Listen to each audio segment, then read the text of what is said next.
Indonesia Menyapa Pagi. Disiarkan dari lantai 7 Gedung RRI di Jalan Medan, Merdeka Barat 4 dan 5, Jakarta. Anda sedang mendengarkan Indonesia Menyapa Pagi bersama saya, Rudy Zain, terus mengudara untuk Indonesia. Pendengar Pro 3 dan juga pemirsa RRI Net, Menteri Koperasi dan UKM Teten Mas Duki mengungkapkan program solusi nelayan yang bertujuan memberikan kemudahan akses BBM solar dengan harga murah kepada nelayan. Program ini berfokus pada pembangunan stasiun pengisian bahan bakar umum nelayan atau SPBUN dan berkolaborasi dengan mitra pemerintah untuk memenuhi kebutuhan BBM nelayan. Teten Mas Duki menyoroti bahwa biaya tinggi BBM berdampak pada kesejahteraan nelayan dan program ini bertujuan untuk mengatasi masalah tersebut serta mencegah penyeludupan solar subsidi di tengah laut. Dalam dialog UMKM pagi ini, kami akan membahas dampak dan implikasi lebih lanjut dari program solusi nelayan terhadap sektor perikanan dan kesejahteraan nelayan di Indonesia dengan tema penciptaan ekosistem usaha yang lebih baik dan kemudahan solar bagi nelayan. Bersama kami sudah hadir di studio Pro 3 RRI, Asisten Deputi Bidang Pembaharuan dan Kemitraan Perkoperasian Kementerian Koperasi dan UKM, Bagus Rahman SEMEC. Selamat pagi Pak Bagus. Selamat pagi Mas Rudy Zain. Iya. Gimana kabar Pak? Alhamdulillah sehat. Alhamdulillah. Terima kasih Pak ya sudah hadir di studio Pro 3 pagi hari ini. Ya. Dan tentu kami ingin mendapatkan penjelasan yang lengkap, yang mendalam terkait dengan tema yang kita bahas pagi hari ini. Dan peringkat Pro 3 pemirsa RRI Net, Anda nanti kami undang untuk dapat berpartisipasi dalam dialog UMKM.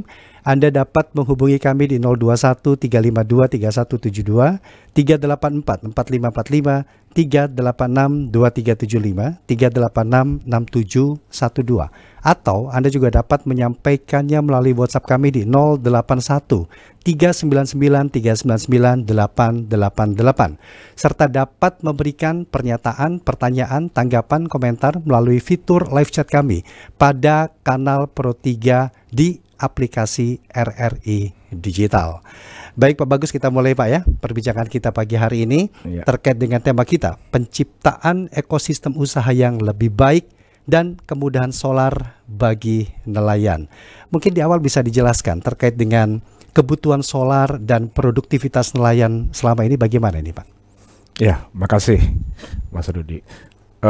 Kalau kita bicara nelayan, tentunya kita banyak yang tahu ya bahwa itu adalah salah satu dari kantong kemiskinan ya di Indonesia.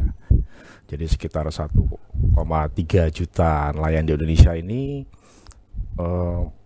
mungkin 90%-nya ini masih belum produktif ya. Nah, persoalannya kenapa? Banyak sebetulnya faktor ya, selain sumber daya manusianya, tapi yang lebih mendasar adalah kebutuhan melaut.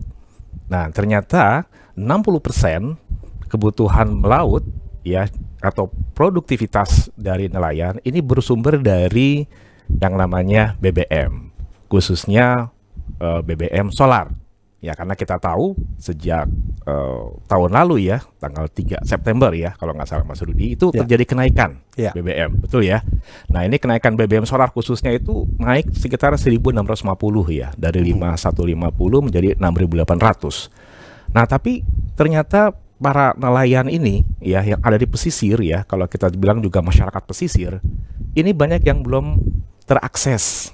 Nah, kenapa persoalannya? Kenapa banyak yang belum terakses? Data yang diriset oleh salah satu komunitas yang namanya KNTI, Kesatuan Nelayan Tradisional Indonesia, bekerja sama tentunya dengan beberapa pihak, ini menemukan bahwa ada jumlah, kalau tadi disebut oleh Mas Rudy, ada SPBUN ya, stasiun pengisian bahan bakar untuk nelayan. Ini jumlahnya ini ada 388. Oke. Ya. Tapi ternyata kalau kita bilang, saya sampaikan kantong kemiskinan, katakanlah kita sebut sebagai kampung nelayan, itu datanya ada sekitar 10.700. Wow. Jadi jomplang ya.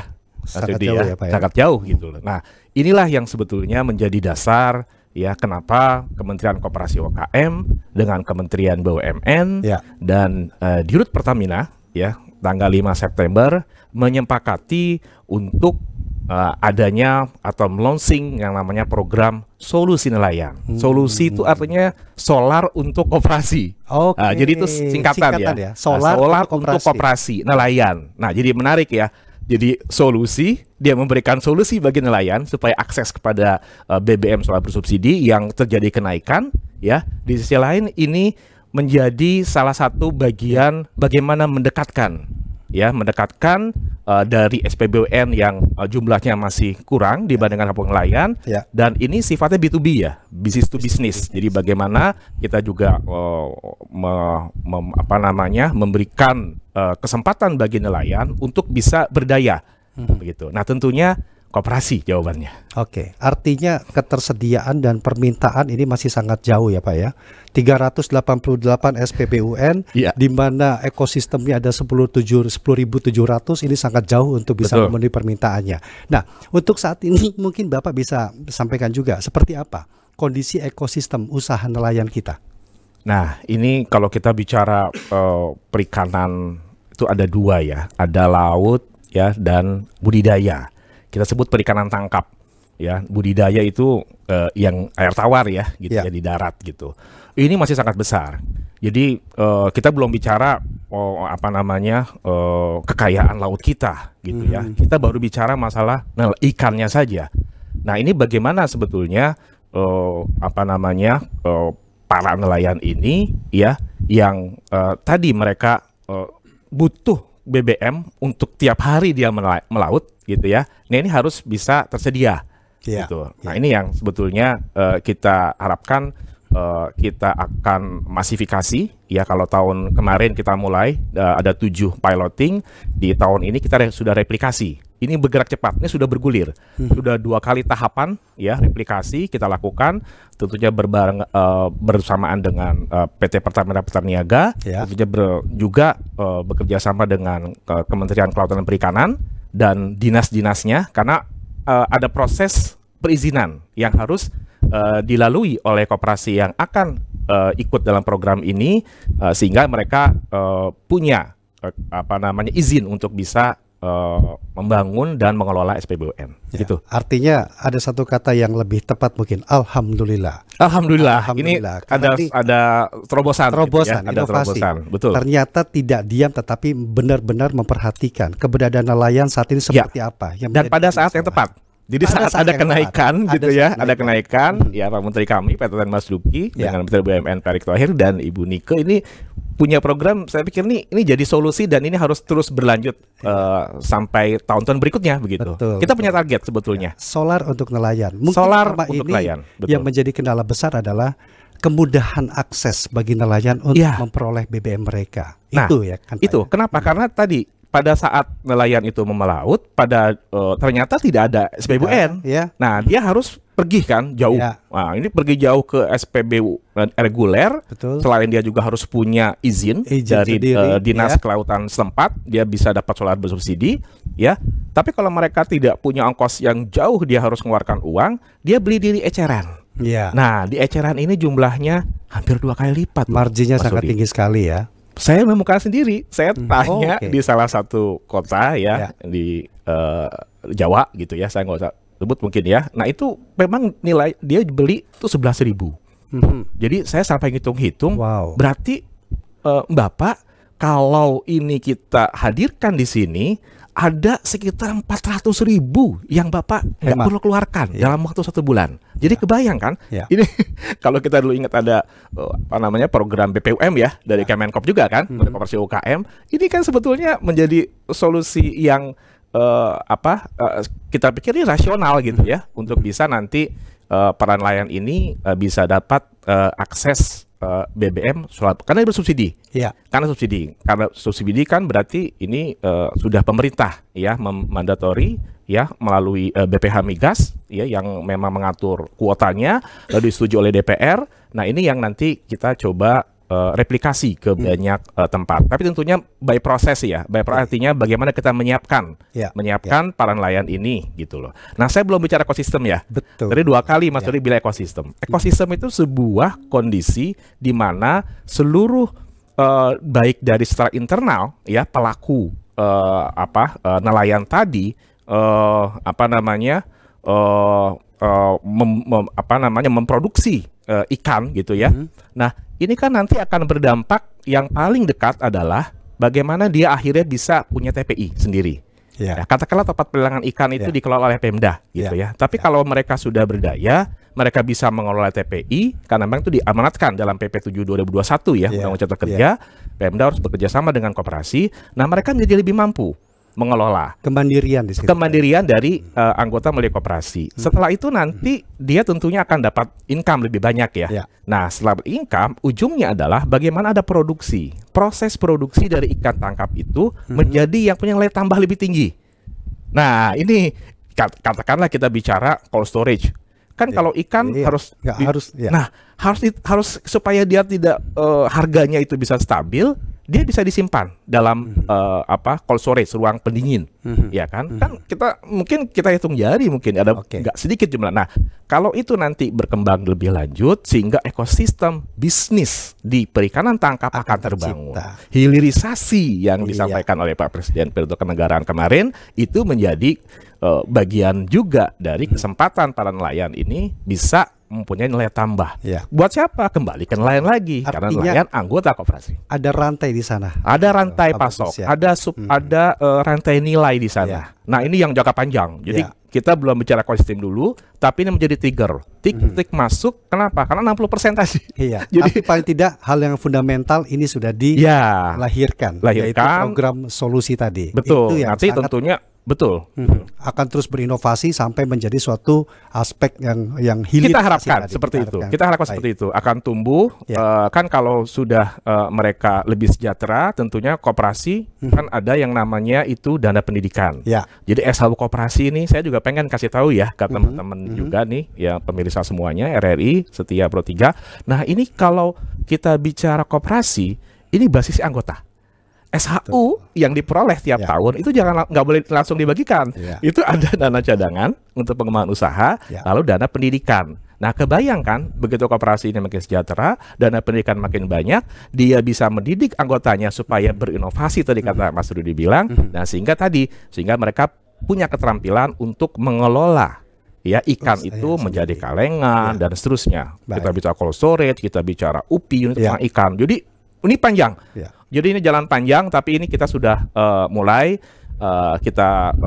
akselerasi bahasanya ya. Dan ini kebijakan afirmasi dari pemerintah. Baik. Kalau untuk program solusi atau solar untuk koperasi, untuk koperasi ini, kesiapan infrastrukturnya sampai dengan saat ini bagaimana nih Pak Bagus? Nah, ini kalau kita bicara infrastruktur, justru solusi lainnya kan menghadirkan yang namanya modular. Jadi modular atau yang kalau Mas Sudi lihat SPBU yaitu yang tangki-tangki itu ya. Nah, tapi tangkinya jumlahnya kecil. Dia hanya 3 kiloliter. Ya, jadi tangki kecil gitu ya. Taruh di atas, nggak perlu di bawah karena solar itu nggak bakar ya. Nah, itu akan murah hanya dengan investasi total tuh kurang dari 500 juta ya. Nah, dia akan punya tangki ya atau modular, istilahnya modular tangki itu yang nanti itu untuk bisa kebutuhan dari solar itu bisa diperoleh setiap harinya gitu. Nah, jadi infrastruktur itu. Jadi kalau bisa infrastruktur seperti itu. Tapi kalau bicara infrastruktur dalam pengertian luas, nah ini adalah persyaratan. Jadi misalnya, nanti ada peserta koperasi yang pengen ikut program ini. Nah, mereka harus cari lahan. Lahan yang memenuhi syarat, cukup, yang syarat, memenuhi persyaratan. Tentunya ini butuhkan Pemda akan menjadi penting ya, izinnya segala macam panjang itu. Nah, ini infrastrukturnya itu. Jadi infrastruktur hanya dari pengertian lahan saja. Siapkan lahan, nanti dari Pertamina Pertaniaga menyiapkan modularnya, ya tentunya dengan pembelian dari koperasi ya, bisa cash, bisa nyicil, bisa pinjam dari bank, dari LPDB dan seterusnya. Nah, itu infrastrukturnya cuma itu aja. Artinya ini berangkat dari anggota dari nelayan itu sendiri. Betul. Kelompok nelayan kemudian melakukan pengajuan tadi nih Pak ya. Pengajuan untuk membangun sebuah infrastruktur. Betul. Tapi harap dicatat Mas Rudi. Tadi kan Mas Rudi bilang kelompok nelayan. Ya. Ya kan disampaikan misalnya kalau kita bicara di hulunya itu KKP ya, KKP. Kementerian Kelautan Perikanan. Betul. Mereka ada yang namanya KUB nelayan, kelompok usaha bersama nelayan. Mereka belum berbadan hukum. Jadi badan usaha berbadan hukum itu hanya koperasi atau dia membentuk PT. Tapi itu kan pasti koperasi dong, ya kan? Karena dia bicara crowd business ya, bicara nelayan. Nah, tentunya kalau kita bicara koperasi, ini bicara orang. Jadi kalau bisa jumlah nelayannya banyak. Kalau misalnya satu koperasi ada 200 nelayan, nah itu pasti akan skala ekonominya tercapai. Iya, betul. Ya kan? Betul. Nah, itu yang bisa dilakukan hanya dengan koperasi. Makanya fungsinya dia sebagai konsolidator dari para anggotanya, ya, lalu agregator dari ikan tangkap yang diperoleh, yang akan hilirisasinya nanti akan terjadi. Iya. Nah, jadi itu. Jadi sebetulnya ini memang ada prakondisi ya yang perlu dilakukan oleh para nelayan gitu untuk bisa nanti berkelompok. Setelah itu dia memperkuat kelembagaan ekonomi nelayan tadi melalui koperasi. Artinya itu akan mendapatkan multi keuntungan nanti ya ketika mereka bergerak di sistem yang sudah dibangun ini. Nah, ini menarik nih pertanyaannya, multi keuntungan ya. Pertama pasti kalau kita bicara koperasi bicara benefit gitu istilahnya ya, manfaat gitu ya, manfaat gitu. Nah, yang menarik kalau dia sudah punya bisnis utamanya adalah perikanan tangkap tadi, ya kan? Nah, koperasi itu bisa melakukan apapun. Jadi unit usaha dari koperasi itu bisa dia tambah. Iya. Misalnya kita bikin USP, silakan, nggak apa-apa, yang disimpan pinjam. Sehingga kebutuhan dari anggotanya, dia untuk alat pancing, pakan dari situ. Jadi muter uang di situ. Terus nanti ada unit untuk pengalengan. Nah, itu ke industri, ya kan? Izinnya harus dari Kementerian Perindustrian, gitu ya. Nah, ini jadi berpeluang unit-unit usaha tadi terbangun melalui koperasi. Nah, itu yang tadi makna dari multi.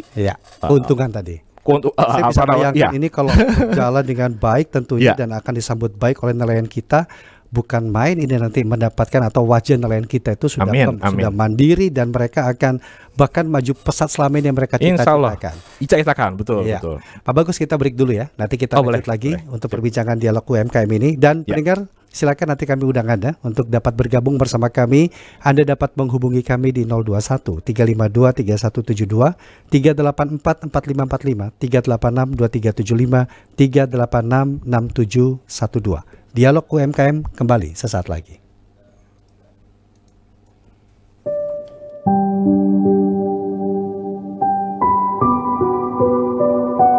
Beberapa tahun belakangan ini kita melihat di Timur Tengah itu terjadi konflik antar warga di beberapa negara.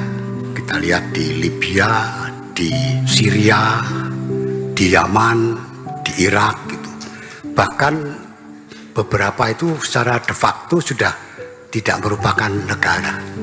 Nah, tentu kita tidak ingin ya hal yang semacam itu terjadi di Indonesia. Alhamdulillah di Indonesia kita bisa memperkuat rasa kebangsaan, dan sayangnya akhir-akhir ini timbul masalah gitu. Kita sudah menerima Pancasila, mayoritas bangsa kita menerima Pancasila. Jadi kalau ingin Indonesia bertahan sampai kapanpun, maka antara Islam dan Indonesia itu tidak boleh tabrakan. Jadi kita telah berhasil memadukan keindonesiaan dan keislaman. Ini yang harus kita jaga. Jadi identitas kebangsaan dan identitas keagamaan berjalan seiring. Undang-undang yang kita punya itu jelas ada paduan antara Islam dan Indonesia. Itu sebuah capaian yang luar biasa. Kita tidak pernah disuruh memilih antara Indonesia. Jadi tidak pernah memilih antara bapak dan ibu mau cerai, gitu kan? Jadi Islam dan Indonesia tidak boleh pisah, harus jadi satu. Dan itu menjadi tugas kita bersama. Ini warisan yang harus kita pelihara. Kita sudah terpadu dan itu yang harus kita pelihara. Pesan Gus Solah, antara negara, Islam, dan Pancasila jangan dipecah belah, disampaikan saat Haul Gus Dur ke-10 tahun 2019 untuk Oase Indonesia.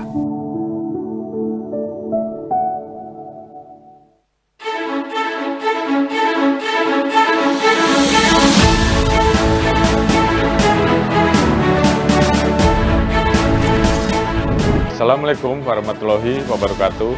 Salam sejahtera bagi kita sekalian. Shalom. Om Swastiastu, Namo Buddhaya, salam kebajikan. Sejak berdiri pada tanggal 11 September 1945, Radio Republik Indonesia telah dikenal sebagai radio perjuangan yang senantiasa mengiringi perjalanan panjang bangsa dengan memberikan layanan informasi bagi seluruh lapisan masyarakat Indonesia. Dalam kesempatan yang berbahagia ini, saya, Jenderal Polisi Dr. Andes Listio Sigit Prabowo, MSI, Kepala Kepolisian Negara Republik Indonesia mengucapkan selamat hari ulang tahun ke-78 Radio Republik Indonesia. Semoga mampu menjadi saluran informasi publik yang terpercaya dalam memberikan edukasi bagi masyarakat, sekaligus menjadi sarana perekat persatuan dan kesatuan bangsa, guna mendukung terwujudnya visi Indonesia Emas 2045. Sekian dan terima kasih. Wassalamualaikum warahmatullahi wabarakatuh. Om Santi, Santi, Santi Om. Salam presisi.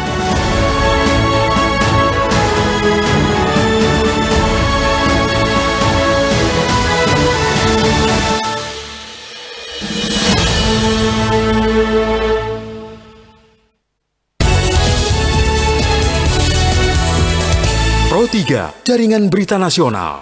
Terima kasih pendengar, Anda masih bersama kami dalam Indonesia Menyapa Pagi. Pro 3 RRI terus mengudara untuk Indonesia. Kita lanjutkan dialog UMKM kita, penciptaan ekosistem usaha yang lebih baik dan kemudahan solar bagi nelayan.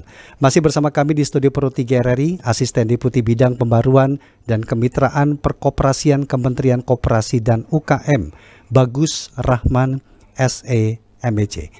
Dan untuk Anda pendengar, kami sudah mulai undang Anda untuk dapat bergabung bersama kami dalam dialog UMKM 0213523172, 3844545, 3862375, 3866712. Sambil menunggu pendengar ini Pak Bagus ya. Ya. Bapak sudah jelaskan banyak tadi dan manfaatnya, bahkan sampai bisa dikatakan wah sebegitunya ya. Artinya mengangkat derajat nelayan kita sebagai nelayan yang mandiri, yang berekonomi, yang mereka cita-citakan ke depan, betul-betul memberikan manfaat yang besar sekali. Nah, terbuka kesempatan mereka. Iya, kesempatan sangat luas sekali. Betul. Nah, artinya di satu sisi bagaimana Kementerian Koperasi dan UKM itu turut berperan penting dalam membangun ekosistem itu, Pak. Ya, terima kasih Mas Rudi. Ya, ini Kementerian Koperasi UKM ini mengalami juga perubahan sangat fundamental. Ya, nggak apa-apa ya, sedikit mundur ya. Silakan. Ini ada Perpres 96 2020 tentang struktur Kementerian Koperasi. Ya, jadi dulu saya di asli penyuluhan, ya, Deputi Kelembagaan. Ya, kita aja bicara sampai koperasi saja, ya. Tapi sekarang enggak. Bagaimana hulu ke hilir end to end ini diurusin oleh Deputi Bidang Perkoperasian. Ini kedeputian saya sekarang. Ya, ada Deputi Usaha Mikro, Kecil Menengah, dan Kewirausahaan. Jadi di ASDEP ada 5 ASDEP di tempat kami. Ini akan dalam tanda kutip ngeroyok gitu ya. Solusi nelayan ini, gitu. Program solusi nelayan harus sukses. Nah, saya sebagai ASDEP Pembaharuan Kemitraan Perkoperasian ini akan mendeliver juga kepada ASDEP pembiayaan dan pelindungan.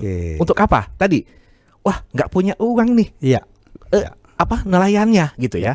Nah, tadi kan Mas Rudi sudah bilang kan bahwa koperasi itu kemandirian. Coba seberapa kuat dari nelayan tadi kan dia sudah punya produksi sebetulnya ya, captive marketnya kan, ya captive ya konsumen marketnya ya, karena mereka sendiri yang akan beli kan BBM tadi. Dihitung berapa modal sendiri. Oh kurang, nyata boleh dia struktur pemodalan modal pinjaman atau modal penyertaan bahkan ya. Nah ini ASDEP sebelah saya yang akan bisa membantu dia mengakseskan kepada apakah perbankan melalui KUR ya untuk nelayan, dia masuk ke individu atau mulai LPDB, lembaga pemodal bergulir untuk koperasi, sehingga mereka punya solusi juga ya, punya exit strategi untuk bisa menjalankan program solusi nelayan. Lalu ASDEP yang lain juga ada ASDEP pengawasan kesehatan koperasinya, ada ASDEP pengembangan SDM dan Japfung. Dia akan melatih bagaimana cara mengelola SPBUN. Selain tentunya PT Pertamina Patraniaga, Pertaminanya, ya BUMN ya juga ikut membantu, dan KKP juga ya, Kementerian Kelautan Perikanan juga akan membantu tentunya ada program itu. Kita juga punya PKS ya, kerjasama dengan Dirjen Perikanan Tangkap ya, baru kita bangun ya di tahun ini. Lalu juga ada ASDEP Kelembagaan Tata Kelola, ASDEP yang kelima. Nah, ini bagaimana kita hand in hand ya untuk membantu seluruh masyarakat tentunya yang berkoperasi. ya. Jadi bagaimana koperasi ini kita sosialisasikan ya menjadi pilihan rasional dari masyarakat, karena tadi kita bicara berkoperasi nelayan, ternyata ini terbuka tadi bahasa Mas Rudi kan, terbuka peluang untuk nelayan individu lebih sejahtera melalui kelembagaan koperasinya. Nah, itu kita bicara Deputi Bidang Perkoperasian. Apakah nanti Deputi Usaha Mikro, Kecil Menengah, Kewirausahaan bisa bantu? Sangat bisa bantu. Nanti ada program tentunya yang bisa dikolaborasikan oleh Sekretariat Kementerian Koperasi UKM, tentunya melalui arahan Pak Menteri. Oke. Demikian Mas Udi. Baik. Tadi kan dikatakan solusi solar untuk koperasi nelayan. Ya, koperasi nelayan. Betul. Artinya semakin besar anggotanya, ini akan semakin memudahkan akses mendapatkan solar yang selama ini menjadi kendala bagi nelayan kita. Betul. Mereka bisa nambah terus tuh kalau misalnya, oh kita kurang nih kuotanya, boleh. Setiap 3 bulan sekali melihat review, nanti diajukan ya, nanti BPH Migas akan mengalokasikan. Tahu aja nih Pak Bagus, saya mau tanya itu tuh. Gimana caranya menghitung kebutuhan dalam suatu kelompok koperasi nelayan nanti? Ini bagaimana ini Pak untuk kebutuhan mereka? Ya, tentunya kita sudah kasih guideline sebetulnya ya. Jadi pada saat mereka mengajukan ya sebagai peserta, kita sudah punya form-form yang harus diisi, sudah ada tahapan-tahapannya sampai kepada perizinan dari Dinas Kelautan Perikanan. Apakah kan gini, kalau koperasi itu kan berdasarkan dari wilayah keanggotaannya. Apakah kabupaten atau kota atau provinsi gitu ya. Nah, itu nanti Dinas DKP kabupaten, DKP provinsi. Nah, dia akan membantu untuk bisa perurusan perizinannya, dia boleh betul dia nelayan. Kan kadang-kadang kalau saya cek di KTP itu bukan nelayan loh. Wirausaha. Wirausaha loh, sebetulnya dia nelayan profesinya kan gitu ya. Nah, ini juga menjadi verifikasi, mereka juga ada program Kusuka ya, kartu nelayan itu ya. Nah, sehingga nanti bisa inline bagaimana kita memastikan bahwa koperasi ini bisa mengelola. Nah, langkah verifikasinya agar program ini tidak disalahgunakan oleh pihak-pihak tertentu. Bisa jadi loh Pak, ya kan, bisa jadi nih, saya nih ngaku-ngaku saya punya anggota koperasi sekian, saya ajukan begitu kan, persyaratan hukumnya oke, tiba-tiba saya di drop, ternyata itu solar saya salah gunakan. Ini bagaimana nih? Pertama gini, sebetulnya ada Perpres tahun 2014 tentang bahwa yang berhak mendapatkan BBM solar bersubsidi adalah kepemilikan kapal sampai dengan 30 GT.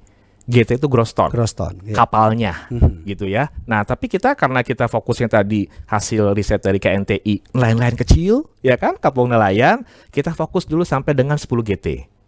Ya, itu ada datanya di KKP ya. Nih itu yang kita sabarkan dari deputi saya, Deputi Perkoperasian, bersurat ke seluruh dinas untuk mengusulkan. Kan mereka punya binaan koperasi dong, sesuai dengan tadi wilayah keanggotaannya, apakah dinas kabupaten, provinsi, atau mungkin nasional, tapi jarang nasional ya, kalau nelayan pasti di kabupaten atau di kota ya, di provinsi mungkin jarang. Nah, ini dari dinas kabupaten kota ini mengusulkan kepada kami, langsung ke Deputi Perkoperasian, oh kami punya koperasi nelayan, kami mau ikut dong. Nah, dari situ kita buka, kita punya perangkat namanya PMO, Project Management Office untuk koperasi modern. Ini menarik juga kan? Atau kita nggak bahas koperasi modern ya, karena panjang lagi nanti. Tapi bagaimana unit PMO tadi melakukan verifikasi? Jadi kita manfaatkan dia untuk bisa verifikasi. Mereka kirim Google Form, akan mengisi, nah sehingga nanti diverifikasi oleh tim dari PMO tadi. Nah, kita akan diskusikan, sampaikan surat kepada Dirut Pertamina Pertaniaga. Ini koperasi yang siap seperti saya sampaikan tadi, kita sudah replikasi tahun ini 33 tahap 1, tahap 2-nya 19. Nah, 33 disampaikan dan mereka melakukan verifikasi. Jadi nggak langsung enggak. Si Pertamina Pertaniaga melalui regional office-nya di daerah-daerah, setiap daerah pasti ada di Pertamina Pertaniaga tadi, dia melakukan verifikasi. Dan verifikasi pertama adalah penyalahan enggak gitu kan, dan ada akses pengiriman truk tangkinya. Ya, kalau misalnya kecil terus nggak lewat jembatan bahaya kan.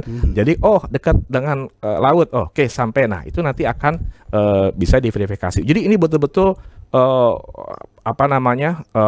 pekerjaan besar gitu ya, tapi dengan kolaborasi dengan berbagai pihak.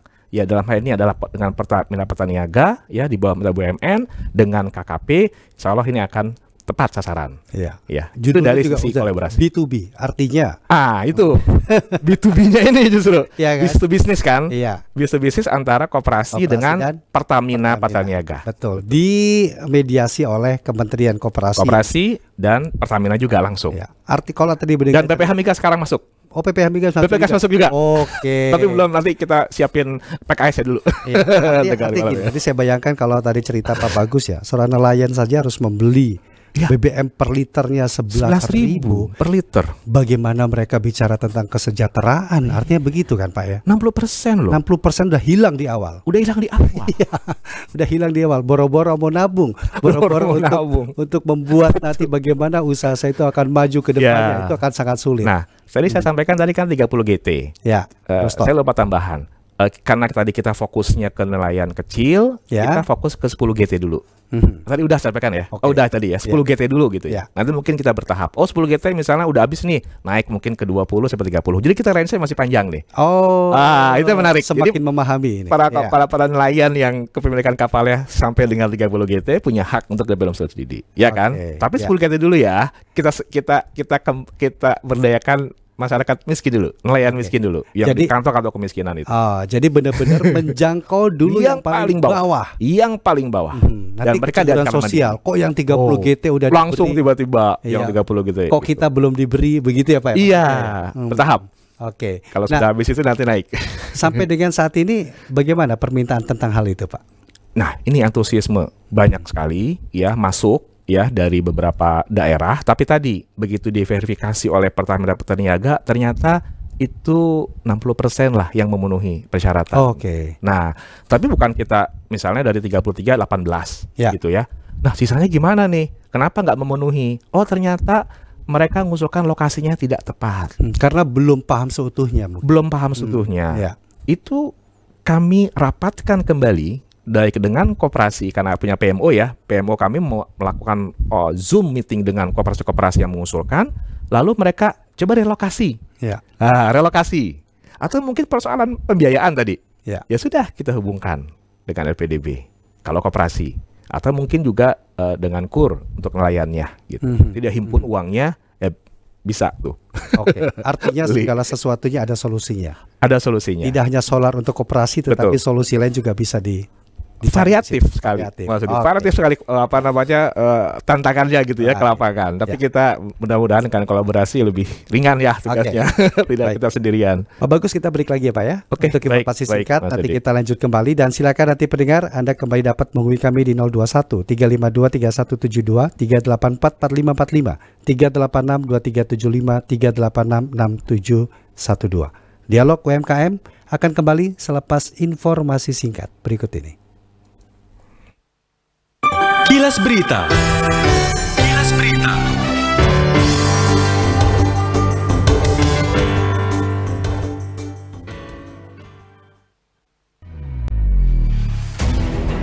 Agenda DPR hari ini.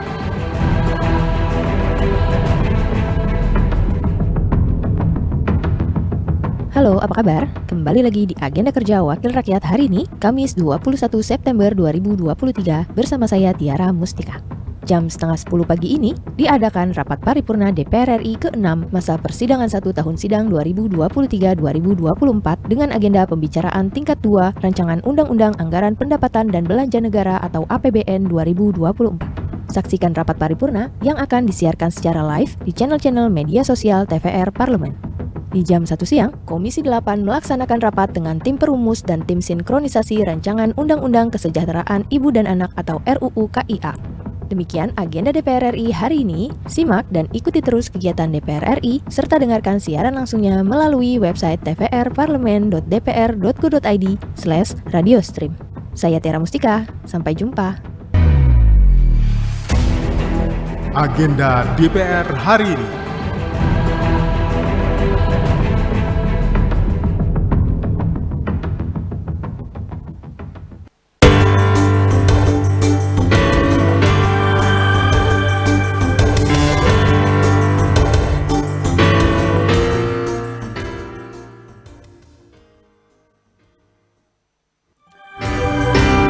Kilas Berita.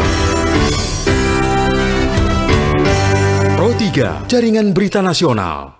Kita lanjutkan dialog UMKM kita pada pagi hari ini masih bersama dengan Bapak Bagus Rahman SEMEC selaku Asisten Deputi Bidang Pembaharuan dan Kemitraan Perkoperasian Kementerian Koperasi dan UKM. Kita terima pendengar dulu Pak Bagus ya. Boleh. Ada Pak Ismail di Pariaman, Sumatera Barat. Pak Ismail, selamat pagi. Selamat pagi Bung Rudi dan sumbernya Pak Bagus ya. Pak Bagus ya, Rahman. pagi Pak Ismail. Ini ada sedikit keraguan saya sedikit tentang masalah ini kan, keterangan tentang perkoperasian ini kan. Sekarang apakah tidak sebenarnya dibenahi dulu Pak tentang koperasi yang ada berada di seluruh Indonesia ini, baik di daerah atau di pinggiran, di daerah nelayan kan. Misalnya koperasi-koperasi yang ngakunya koperasi di daerah saya contohnya itu sangat banyak tipenya yang ngaku koperasi itu minjam 1 juta terimanya 900, bayarnya sekitar 200, itu lunas sebulan atau 2 bulan harus lunas. Nah ini kalau yang diterapkan banyak yang membunuh usaha rakyat kecil ini. Ini seharusnya kayaknya sepertinya harus dibenahi bagaimana aturan koperasi ini sebenarnya harus ada ketentuan. Nah, ini yang saya harapkan kalau memang untuk nelayan kehidupan yang kedepannya. Terima kasih Pak Ismail. Ya. Ada saran dari Pak Ismail kenapa tidak dibenahi dulu masalah koperasi karena banyak yang ngaku-ngaku koperasi. Tapi ditampung dulu Pak ya. Ini kita kelihatannya juga sudah ada pendengar berikutnya, jadi nanti sekalian bisa dijawab. Silakan kami tunggu telepon Anda di 021 352 3172, 384 4545, 386 2375, 386 6712 terkait dengan tema kita, penciptaan ekosistem usaha yang lebih baik dan kemudahan solar bagi nelayan. Silakan mungkin Pak Bagus menanggapi apa yang disampaikan Pak Ismail tadi. Makasih Pak Ismail dari Kabupaten Pariaman ya, Sumatera Barat. Ini sebetulnya pertanyaannya umum mengenai koperasi, tapi saya senang karena kami dari Deputi Bidang Perkoperasian khusus mengenai itu. Nah ini memang tadi kalau dikasih contoh tuh sebenarnya koperasi simpan pinjam saya duga tuh ya, karena pinjam tapi kembalikannya tinggi begitu ya. Nah ini di ASDEP sebelah saya, sebelah pembiayaan. Tapi kami juga memahami bahwa begini, pertama kita bicara koperasi ini urusan seluruh pemerintah. Artinya di Undang-Undang 23/2014 koperasi ini yang saya sedikit sampaikan tadi mengenai koperasi ada DKP ya untuk di perikanan, ini juga sama 514 kabupaten kota, sekarang 38 provinsi ya. Itu pasti ada dinas yang membidangi koperasi dan UMKM. Apakah dia terpisah, apakah dia gabung. Artinya ini pembinaannya berjenjang. Jadi tidak hanya di Kementerian Koperasi ya. Kalau kita bicara Kementerian Koperasi ada regulasi. Ya, ada permen, ada katakanlah kita bicara undang-undang 2592, lalu ada PP-nya, lalu juga ada permennya tentang simpan pinjam malah secara khusus gitu ya. Nah, ini kalau kita secara spesifik tadi disampaikan ngaku-ngaku koperasi. Koperasi ini kan pada saat berdiri dia itu disepakati oleh para anggotanya. Ya, para pendirinya gitu ya. Nah, sehingga pada saat mendirikan koperasi seharusnya bisa memahami ya, apa konsekuensi dia mau berkoperasi, hak dan kewajibannya apa. Nah kalau nelayan clear tadi kan, Pak Ismail juga sampaikan kalau nelayan oke lah gitu ya. Sebetulnya itu menjadi karena captive ya, dia melakukan bisnisnya. Nah pada saat mereka komitmen untuk membentuk koperasi, ya dia juga harus ada partisipasi usaha dan modal. Ada simpanan pokok, simpanan wajib dan seterusnya. Ini kan diatur dalam koperasi. Karena koperasi itu sebetulnya dia adalah SRO, Self-Regulated Organization. Organisasi yang mengatur diri sendiri. Jangan cukup dengan anggaran dasar saja. Nah, saya khawatir sampaikan tadi Pak Ismail tadi, koperasi yang kata kutip abal-abal gitu ya, dia cuma anggaran dasar. Seolah-olah dia hanya sudah Badan Hukum Koperasi, oke sekarang lebih mudah melalui Kementerian Hukum dan HAM ya, Dirjen HKI, tapi setelah itu dia harus punya namanya anggaran rumah tangga. Detailkan dari anggaran dasar yang jadi akte yang secara umum tadi. Kenapa rumah tangga? Karena itulah sebetulnya deal antara pengurus koperasi, pengawas yang sebagai personifikasi anggota dengan anggotanya dia akan berpartisipasi usaha. Ya, tadi nelayan clear bahwa dengan koperasi dia bisa berbisnis melalui koperasi. Koperasi nyiapkan SPBUN-nya dipakai oleh anggotanya.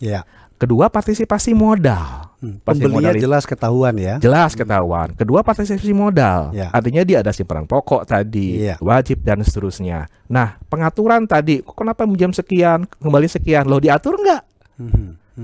Disetujui nggak oleh anggota? Karena paling tinggi dalam suatu organisasi adalah rapat anggota. Betul. Bukan RAT ya, rapat anggota. Kalau RAT kan dia setiap tahun sekali minimal sebagai laporan pertanggungjawaban pengurus pengawas kepada anggota. Di rapat anggota. Nah, kalau rapat anggota nggak pernah dilakukan, tiba-tiba setahun di RAT, rugi untung nggak ngerti anggotanya. Nah, makanya tadi makna kemandirian adalah anggota sebagai pemilik, pengguna jasa dan pengawas. Baik. Inilah harus diatur sedemikian sehingga yang tadi kasus tidak terjadi.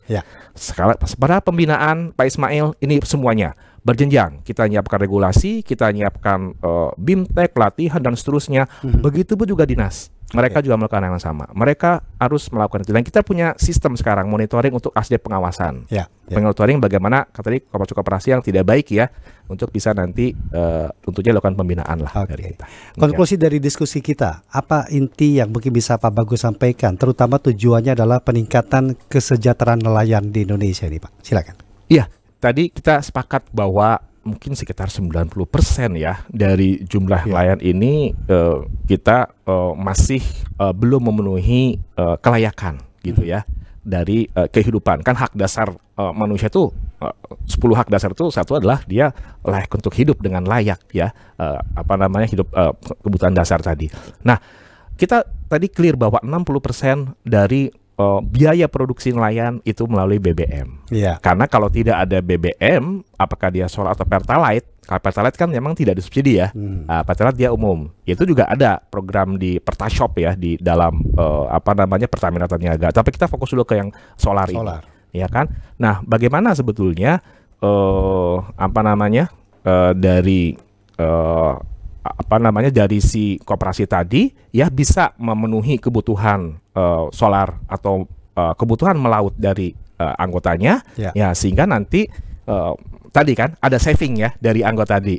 Kalau saya tadi hitung-hitung yang nelayan kecil 400.000, mungkin nelayan yang banyak jumlah kapal lebih besar lagi savingnya kan.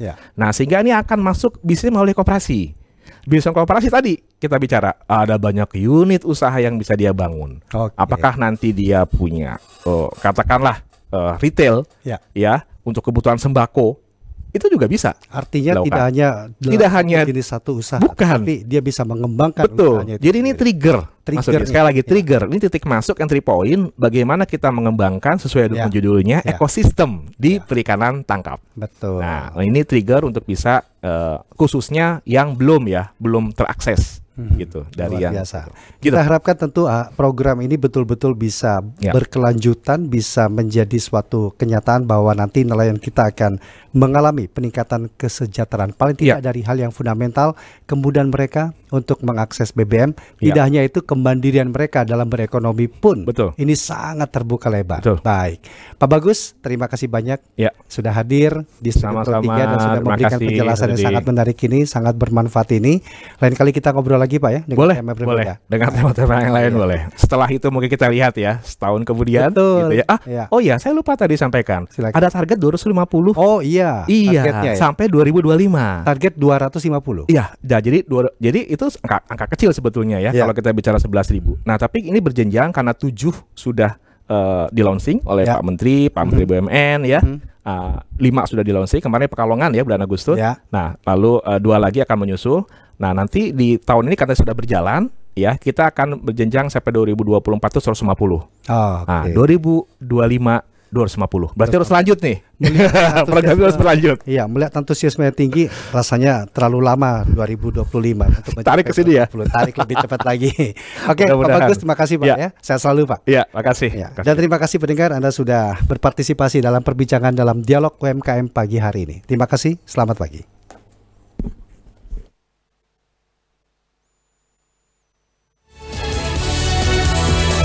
Pro 3, Jaringan Berita Nasional.